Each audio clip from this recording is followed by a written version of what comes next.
Na mtazamaji, ni sekunde za kuhesabu itimu mwendo wa saa 1 saa za Afrika Mashariki. Wakati huu sasa ni kukufahamisha taarifa za upeo huu wa TV47 siku ya leo. Tumekuandalia mengi, lakini mwanzo acha nikupe vidokezo.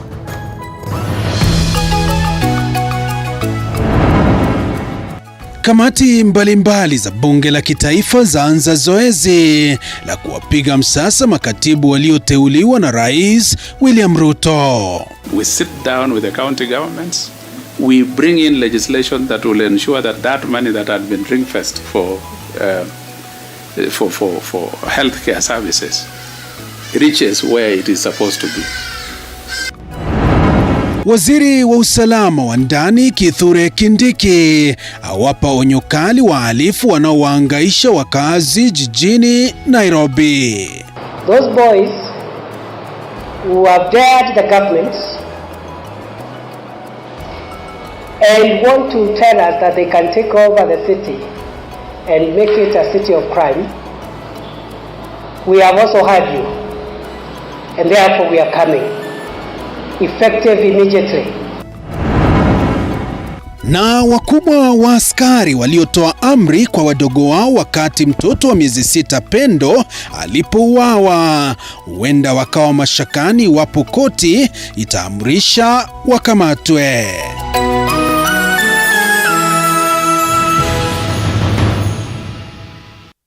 Mtazamaji, sasa karibu ni kufahamisha taarifa hizi kwa kina. Mtafsiri kwenye lugha ya ishara anafahamika kama Mini Mbesa, wanakwetu wananiita Joasho Nsare. Moja kwa moja ni kwamba kamati za bunge la kitaifa leo zimeanza rasmi shughuli ya kuwapiga msasa makatibu wateule wa wizara mbalimbali za serikali bungeni. Baadhi ya waliohojiwa ni katibu mteule katika idara mpya ya baraza la mawaziri Julius Korir, ambaye ametwikwa jukumu la kufuatilia maagizo ya baraza hilo kwa wizara mbalimbali. Wengine ni katibu mteule katika wizara ya usalama wa ndani Raymond Omolo na katibu mteule katika wizara ya afya Peter Tum, aliyesema iwapo ataidhinishwa ataufanyia marekebisho mpango wa vifaa vya mkopo vya afya yenye thamani ya shilingi bilioni 39. Is the department required, and is it necessary, or is it a duplication? I'll answer this on the basis of my experience having had a tour of duty. I think we all know that cabinet is an organ of government that approves, provides, that approves policy, approves that and gives directives and requires implementation. Now, initially this office was under the State House Controller, and when you look at the office of the Controller, day-to-day running of the presidency is a handful of a job. Now, you'll find that certain things that don't look urgent will slip through the fingers, and I've seen when directives would come from cabinet, but there's no proper follow-through. So this office will be very useful in ensuring that it focuses its work on ensuring that it manages the cabinet affairs. That is, once the decisions have been made, directives have been made, policies have been passed and approved, programs approved, there is an office that focuses its attention on delivery. Kwingineko, waziri wa masuala ya usalama wa ndani Kithure Kindiki ametoa ilani kwa wahalifu wanaodaiwa kuvuruga amani nchini, akitoa makataa ya siku 30 kwa wahalifu hao kusalimisha bunduki wanazodaiwa kumiliki na ambazo zinatumika katika utekelezaji wa uhalifu. Aidha, waziri Kithure aliyechukua usukani wa masuala ya usalama wa ndani ya nchi amesema kuwa wahalifu wote hawatazwa katika operesheni iliyo na idara ya polisi na kuwa wahalifu watakabiliwa na wale wahalifu hao kwa mujibu wa sheria.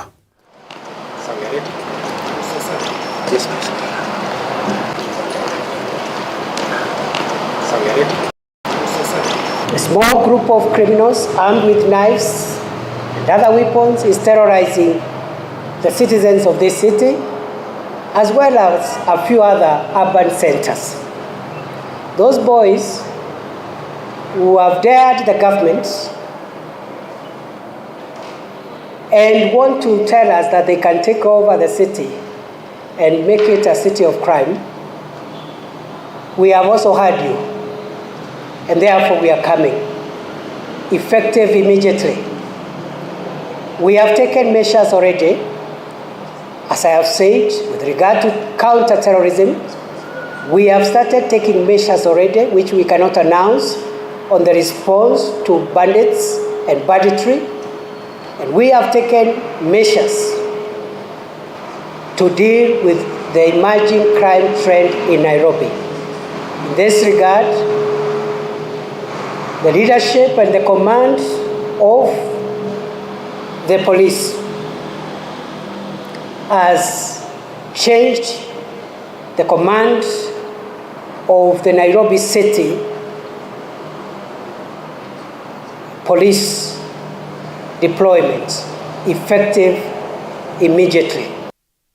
Kwingineko mtazamaji, tukutaarifu maafisa wa polisi 12 watakabiliwa na kesi ya mauaji kutokana na kifo cha mtoto Pendo kilichofanyika mwezi Agosti baada ya uchaguzi mkuu wa mwaka 2017. Wakati huo shirika la kutetea haki za kibinadamu linataka mahakama ihakikishe kamanda wa polisi aliyekuwa kazini wakati huo amewajibika kutokana na kifo cha mtoto huyo.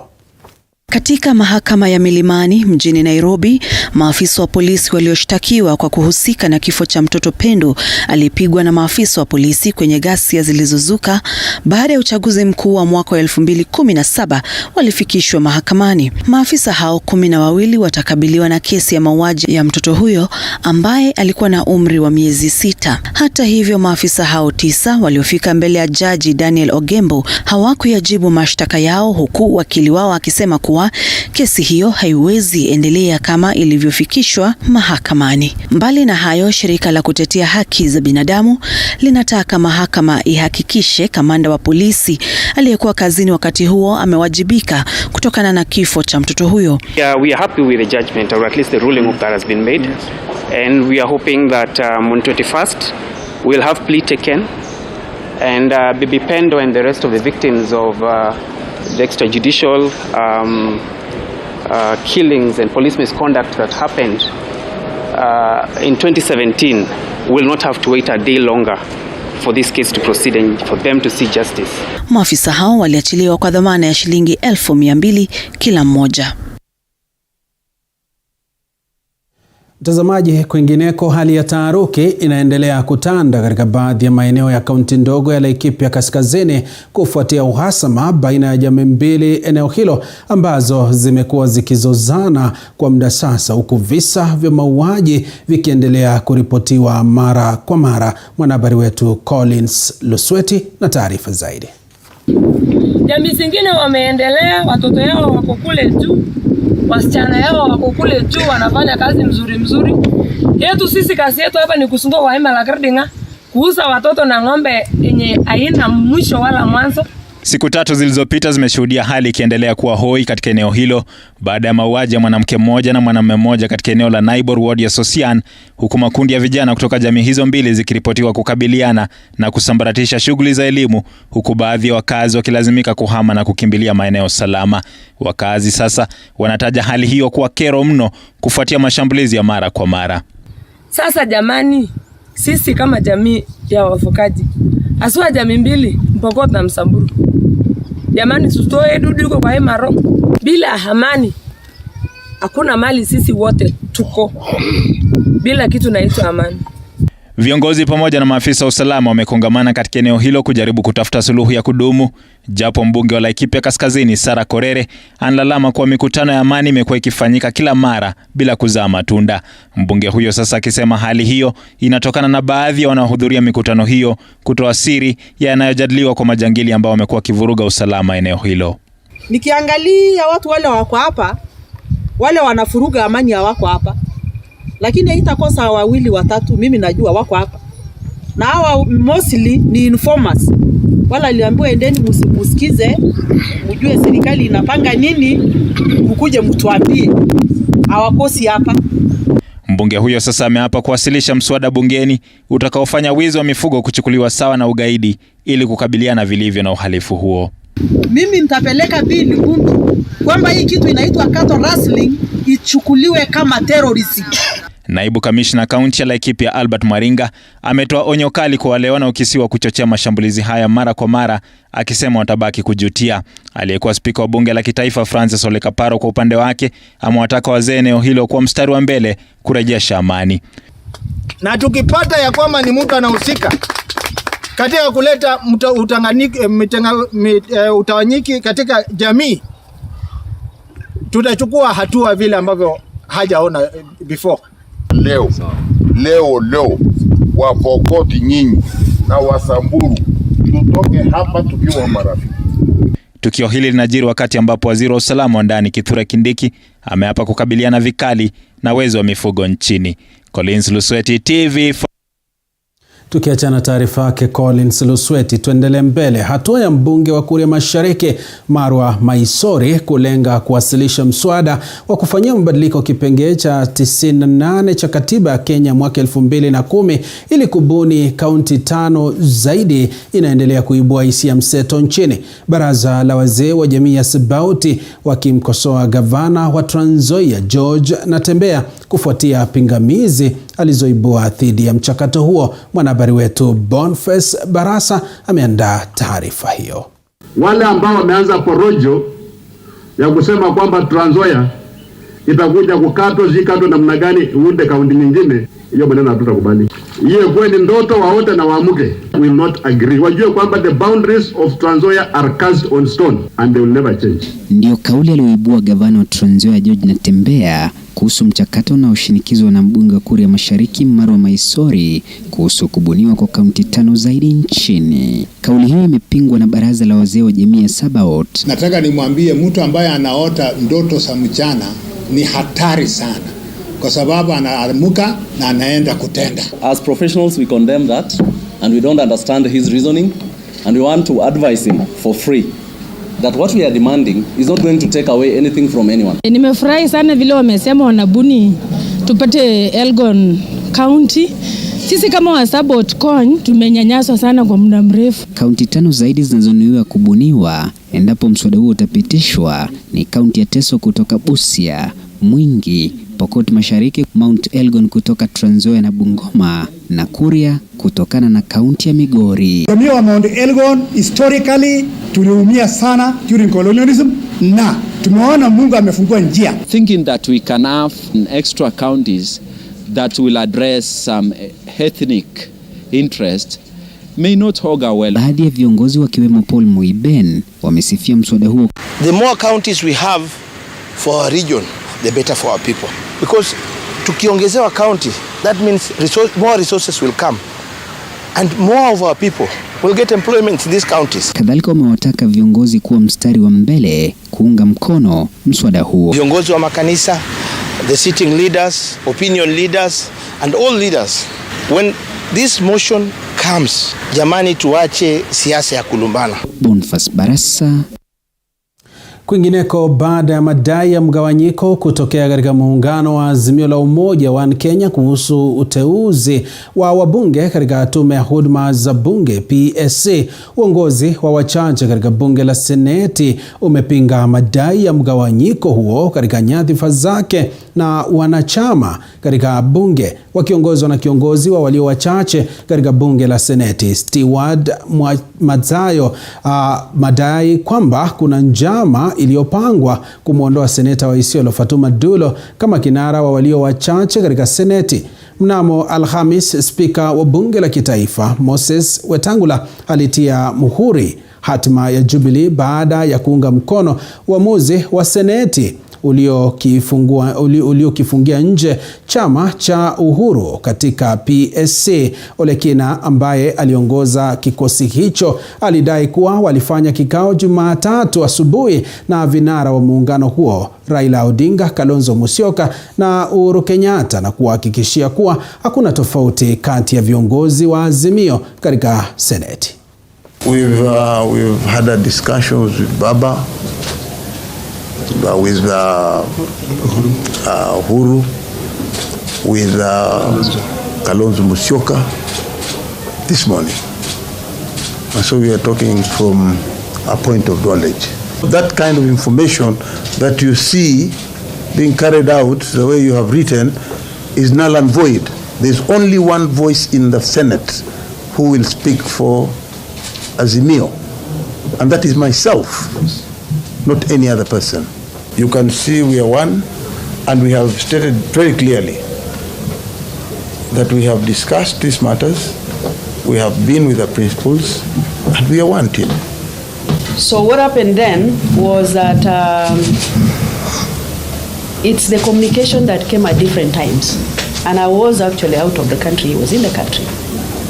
So that is the difference. But otherwise, at the personal level, at the leadership level, we don't have any difference.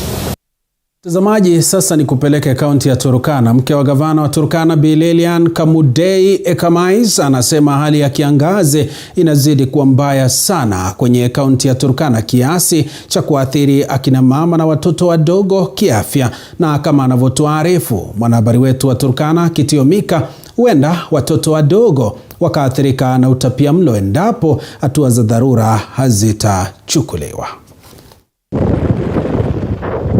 Hali si hali tena kwenye kaunti hii ya Turkana, kwani akina mama pamoja na watoto chini ya umri wa miaka 10 wameathirika pakubwa na makali ya njaa yanayotokana na kiangazi. Hakuna chakula kwa hiyo area hii. Sasa sisi nakaa tu de hata siku 10 nakaa nalala bado hata kukula. Hata sisi njaa na umeme. Na hapa na kwanga njaa wana hii. Singuo na weka hapa kwa tumbo. Hata watoto naumia.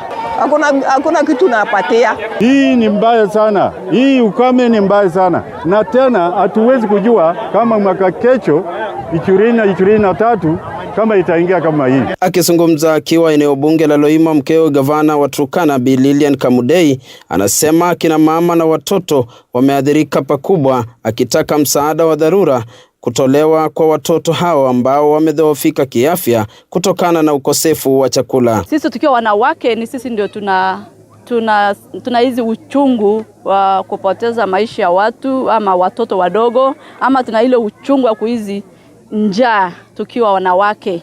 Hapa Turkana mali yetu imekufa, tumeathiriwa na mambo mengi, mambo ya njaa. Tumepoteza watu ni kwa sababu ya ukosefu ya mvua, ukosefu ya chakula. Kwa hivyo tunahitaji hiyo msaada.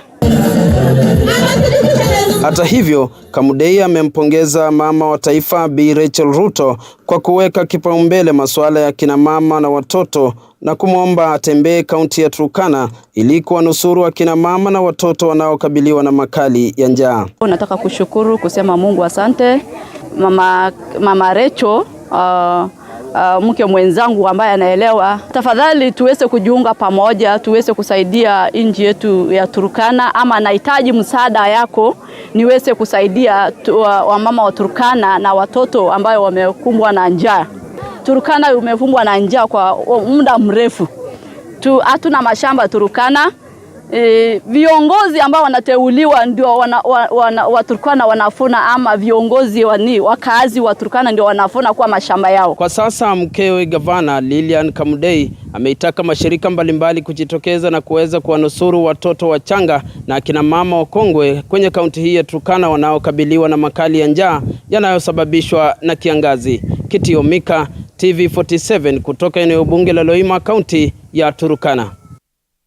Mtazamaji, kwingineko wakulima wanaopeleka zao la miwa katika kiwanda cha kusaga miwa cha Nzoia wameandaa maandamano kushinikiza serikali kuu kupitia Wizara ya Kilimo kurejelea pendekezo la kudhibiti mauzo ili kuwezesha viwanda vya miwa kufahamu mipaka yao ya kununua zao hilo. Hii leo walitatiza shughuli za kiwanda cha sukari cha West Kenya kwa kuvuruga trekta za miwa zilizokuwa zinabeba miwa kutoka eneo linalokisiwa kuwa la kiwanda cha Nzoia.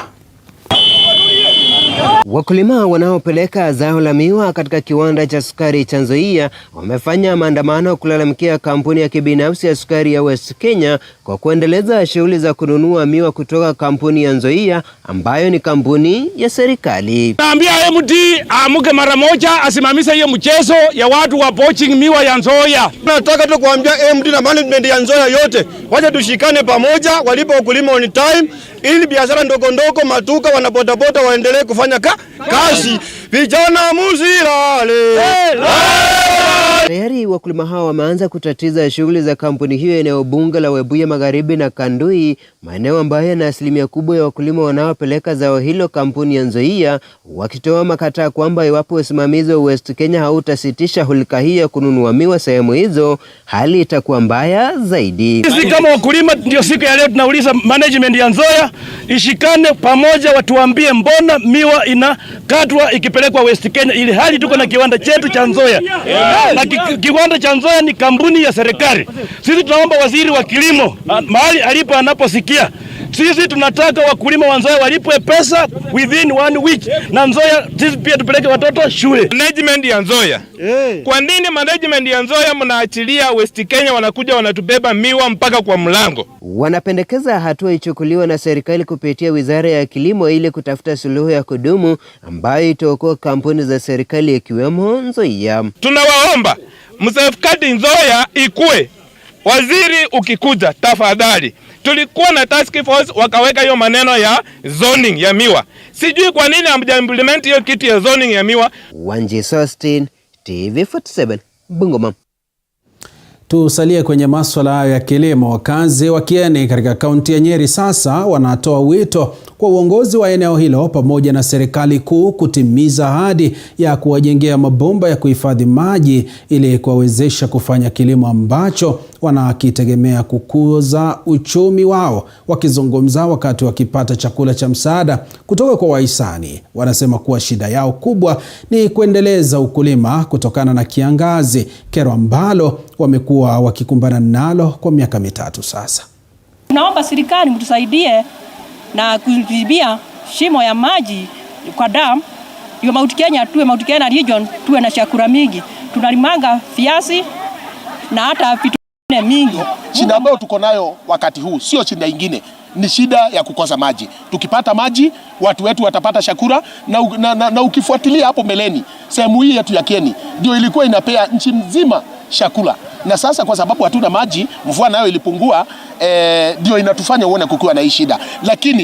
Lakini tunaamini ya kwamba vyenye ambavyo tulipewa promise na serikali yetu ambayo tulichagua ikiongozwa na our president William Ruto na mjumbe wetu Njoroge Wainaina, tuko na uhakika watatupatia maji, na wakitupatia maji tumepata suluhisho ya watu wetu wa Kieni. Kwa hivyo tunaomba tupewe damu, maneno haya mengine yakuja baadaye. Katika utekelezaji wangu wa kazi na katika serikali yetu ya Kenya Kwanza, maji tumeweka kipaumbele, na leo hii tumepanga kwa muda huu tumepanga kama serikali tutaweka kama mabawa zaidi ya 100 na hii eneo letu ni moja ya yale maeneo ambapo tutafaidika kwa hiyo maji, na hiyo itatupatia ya kwamba next year tutakuwa na mpango wa maji. Rais Ruto mwenyewe, rais wetu wa Kenya Kwanza mwenyewe amesema kama tutakuwa na dam moja, awe na pesa ya kuuda dam moja tu katika Kenya, itakuwa Kieni. Demu ya pili itakuwa Kieni, hizo zingine ziende kwingine. Kwa hivyo watu wa Kieni tumewashikilia mzuri, na shukuru rafiki yetu Deputy President ni jirani wetu na anajua masaibu yetu ambao tunapitia, na katika hii safari tunaendelea ni moja wa wale wanachikiria Kieni sana, na katika mpango wa maji anatuchikiria sana. Mtazamaji, sasa tuingie viwanjani, na ni kwamba seneta wa kaunti ya Nandi Samson Cherargei mapema hii leo alitoa kauli yake kuhusiana na madai ya matumizi ya dawa za kutitimua misuli, akisema kuwa huenda kuna njama iliyopangwa na baadhi ya washikadau husika kutoka mataifa mbalimbali duniani kudunisha ubabe wa Kenya katika riadha duniani. Akizungumza na wanahabari bungeni, seneta Cherargei alisema kuwa wanariadha mashinani mashinani wanatumia dawa za miti shamba ambazo baadaye hupatikana na chembechembe za bidhaa zilizopigwa marufuku. Cherargei alirai waziri wa michezo pamoja na shirikisho la riadha nchini kuweka mikakati ya kuwapiga msasa makocha wa wanariadha nchini. There could be a conspiracy because you have to know that Kenya has been dominating the championship, and the prowess that Kenyans have been known is on the issue of athletics. There could be a conspiracy from other nations and individuals who come to this country purporting to train our athletes but end up giving them the vice so that we are banned. Because the consideration now is to ban Kenya from participating in athletics in the world. So there could be a conspiracy that is being done. Because even we are being told, where I come from, kuna ile dawa ya kienyeji, ile miti ya kienyeji, miti shamba. Kuna some athletes huwa wanakunywa. Lakini hao watu wa kufanya doping wanaenda kuchukua damu, wanasema wamefanya doping. Ili hali ni ile, unajua mtoto akizaliwa kuna kitu inaitwa sagetieki na local language inachemushwa ndio inyoroshe mwili. Lakini the anti-doping agency, the world agencies that regulate, take that drug and say our athletes are doping. Na ni ile, na najua hata wengi wenu hapa, na sisemi ile ya mambo ya waganga wanauza ile ya uzazi ama sijui nini hiyo, hapana. Nasema ile unakunywa ile dawa ya kienyeji, inasemekana ati ya kwamba au at least wakikunywa hiyo ndio banned substance. But Athletics Kenya and Ministry of Sports and Ministry of Health are doing little about educating athletes so that at least know hiyo miti ya shamba, na sijui kama kuna such research kuonyesha hiyo miti ya shamba ama hiyo miti ya kienyeji ama dawa ya kienyeji ni part of the drug that has been banned by International Organization on Anti-Doping Issues. So those are some of the issues that our athletes should be trained on and should be called upon. Tukizidi kusonga mbele, shule ya mchezo wa taekwondo ya Sparkling imeimarisha maandalizi yake kabla ya kushiriki katika mashindano ya taekwondo Afrika Mashariki ya wachezaji wasiozidi umri wa miaka 15 iliyoratibiwa kuanza tarehe 28 hadi tarehe 30 Novemba mwaka huu jijini Kampala, Uganda. Shule hiyo iliandaa mazoezi maalum katika kata ndogo ya Kikuyu, kaunti ya Kiambu, kabla ya kuzuru kaunti zingine 7 nchini ili kutambua na kutaja kikosi kitakachoshiriki katika mashindano hayo. Akizungumza baada ya mazoezi hayo, kocha mkuu wa timu ya Sparkling John Mwangi alirai serikali ya kati pamoja na serikali ya kaunti kufadhili mchezo huo. Kulingana na mwenyekiti wa shirikisho la taekwondo nchini wa Mweya Hichini, serikali inapaswa kuzingatia mchezo huo ili kufanikisha Kenya katika kubobea katika mashindano ya kimataifa. That they will also participate for special technique competition. Serikali haijaingilia kati kwa sababu tumejaribu kuingia kwa hizo ofisi, lakini bado hatujafua dafu, lakini tunajua ya kwamba wanatusikia na watatufadhili. Challenge to us is the area of financing because it involves a lot of money, and we need to facilitate the movements of the teachers and the practitioners as well. And at the same time, in the curriculum of the school, apart from maybe private institutions, they have not put it as part of the learning curriculum. So sometimes we don't have a way of fitting to the programs of the school.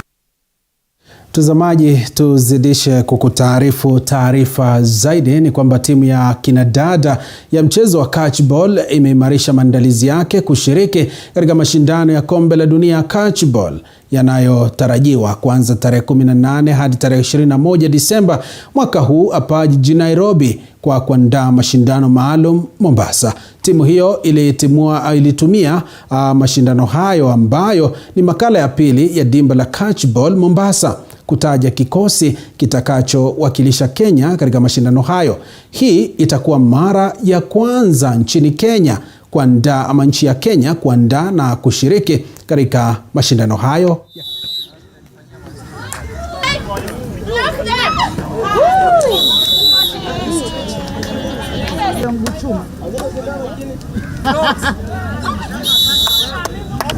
Watu Mtazamaji, kufikia hapo mie natinga taarifa hizi za Upeo wa TV47. Taarifa zaidi